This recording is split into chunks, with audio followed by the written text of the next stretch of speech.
La toxicomanie devient un problème de sécurité publique, c'est ça, notamment quand il y a beaucoup de désordre, que ça engendre des comportements aléatoires là, dans l'espace public, que les policiers ont à intervenir pour des plaintes de citoyens,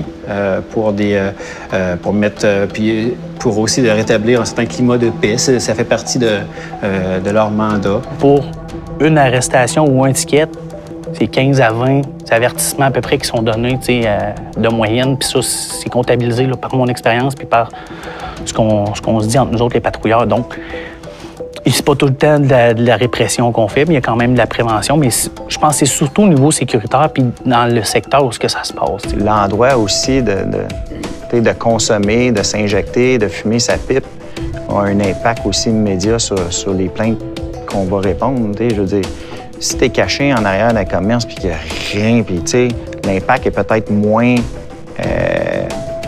imposant sur le citoyen, sur notre travail à nous.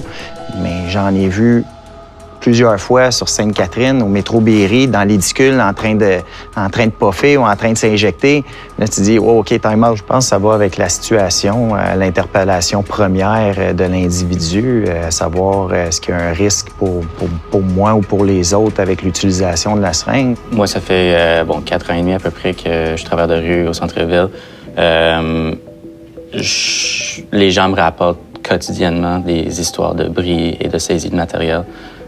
Seringues, pipes à crack, que ça soit utilisé avant ou non, même des pipes qui n'ont pas de résidus de drogue dessus. En fait, il n'y a pas de politique par rapport à la confiscation ou à la saisie de matériel stérile ou de seringues souillées. En fait, c'est quand que les seringues sont utilisées au niveau des résidus ou comme armes, on doit les saisir pour les mettre en preuve à la cour. Sinon, il n'y a rien d'illégal à avoir des seringues stériles sur soi. Mais il y en a encore trop de saisies de matériel d'injection. Et c'est vrai pas juste pour les seringues, c'est vrai aussi pour les tubes à crack. Et donc, il faut vraiment que tout le monde comprenne que pour nous, la distribution de tubes à crack fait partie de nos programmes de réduction des méfaits. On les paye, c'est le ministère de la Santé qui fournit de l'argent aux régions et au réseau de la santé pour distribuer des pipes à crack et des seringues stériles. Si moi, j'ai peur d'avoir du matériel sur moi, puis je vois un policier qui s'en vient, je vais m'en débarrasser au plus rapidement possible. Je ne le garderai pas sur moi. Puis tant aussi longtemps que les gens pensent comme ça, on ne peut pas les éduquer ou les sensibiliser. C'est important de ne pas non plus que la saisie de matériel ou la saisie de tubes à crack viennent, dans le fond, confronter un peu les objectifs que la santé peut avoir. C'est certain qu'on a un gros travail à faire ensemble de communication, surtout aux gens sur le terrain.